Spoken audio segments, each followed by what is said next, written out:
بسم اللہ الرحمن الرحیم۔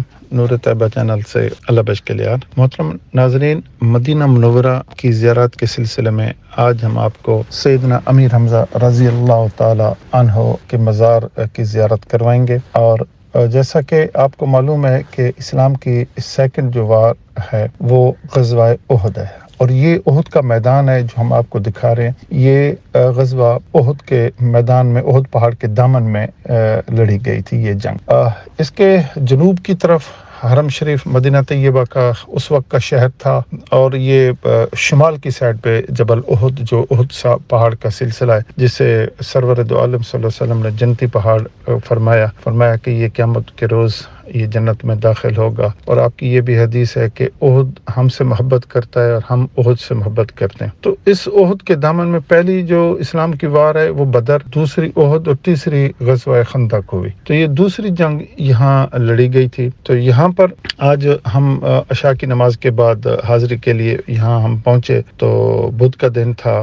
اہل مدینہ بدھ کے دن حاضری کا خاص اہتمام کرتے ہیں۔ مختلف ملکوں کے حجاج یہاں آتے ہیں، دن کو بھی، سارا دن اور شام کو بھی، اور گروپ کے گروپ آتے ہیں آپ کے مزار اقدس پر حاضری دینے کے لیے۔ محترم ناظرین، یہاں 3 شخصیات کے مزار ہیں: سیدنا امیر حمزہ رضی اللہ تعالیٰ عنہ، سیدنا مصعب بن عمیر رضی اللہ تعالیٰ عنہ، اور حضرت عبداللہ بن جاش رضی اللہ تعالیٰ عنہ۔ یہ 3 مزار اکٹھے ہیں، بقیہ ایک اور کونے میں آگے چل کے ہیں۔ تو سید الشہداء رضی اللہ تعالیٰ عنہ کو حضور سرور کائنات صلی اللہ علیہ وسلم سے خاص نسبت اور قرابت بھی تھی۔ رضاعت کے لحاظ سے آپ صلی اللہ علیہ وسلم کے رضاعی بھائی بھی تھے۔ حضرت امیر حمزہ بہادر، سخی، نرم مزاج، خوش اخلاق، قریش کے بہادر جوانوں میں سے تھے۔ نبی کریم صلی اللہ علیہ وسلم نے جو پہلا جھنڈا تیار کیا تھا وہ سید الشہداء کے لیے تھا۔ سیدنا امیر حمزہ رضی اللہ تعالیٰ عنہ کی کنیت ابو عمارہ، لقب اسد اللہ و اسد رسول تھا۔ حضرت امیر حمزہ رضی اللہ تعالیٰ عنہ کی عمر نبی کریم صلی اللہ علیہ وسلم سے زیادہ تھی،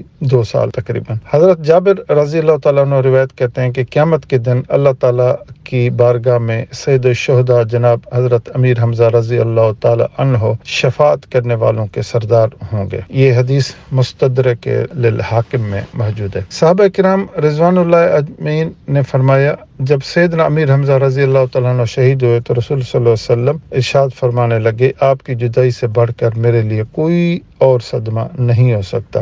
شہداء احد میں سب سے پہلے آپ رضی اللہ تعالیٰ عنہ کی نماز جنازہ ادا کی گئی، پھر ایک ایک کر کے باقی شہداء کی نماز جنازہ پڑھی گئی۔ ایک روایت کے مطابق 10 شہیدوں کی نماز ایک ساتھ پڑھی جاتی تھی، اور ان میں آپ بھی شامل ہوتے۔ اس فضیلت میں آپ رضی اللہ تعالی عنہ منفرد ہیں، اور کوئی آپ کا شریک نہیں ہے۔ یہ حدیث سنن الکبریٰ میں موجود ہے۔ جبل احد کے دامن میں آپ رضی اللہ تعالی عنہ کا مزار مبارک دعاؤں کی قبولیت کا مقام ہے۔ یہ مزار ہم آپ کو دکھا رہے ہیں، اور یہ سامنے وہ پہاڑی ہے جو 50 تیر انداز حضرت عبداللہ بن جبیر کی قیادت میں آپ صلی اللہ علیہ وسلم نے مقرر فرمائے تھے۔ اور یہی پہاڑی کی جو 50 صحابہ تھے، ان کے اترنے کی وجہ سے ہی یہ جو غزوہ احد تھا تو وقتی طور پہ ایک شکست میں تبدیل ہوا۔ تو ہوا یہ کہ 50 تیر انداز جو جب نیچے اتر کر مال غنیمت چننے لگے، تو پیچھے سے وادی سے حضرت خالد بن ولید، جو اس وقت حضرت نہیں تھے،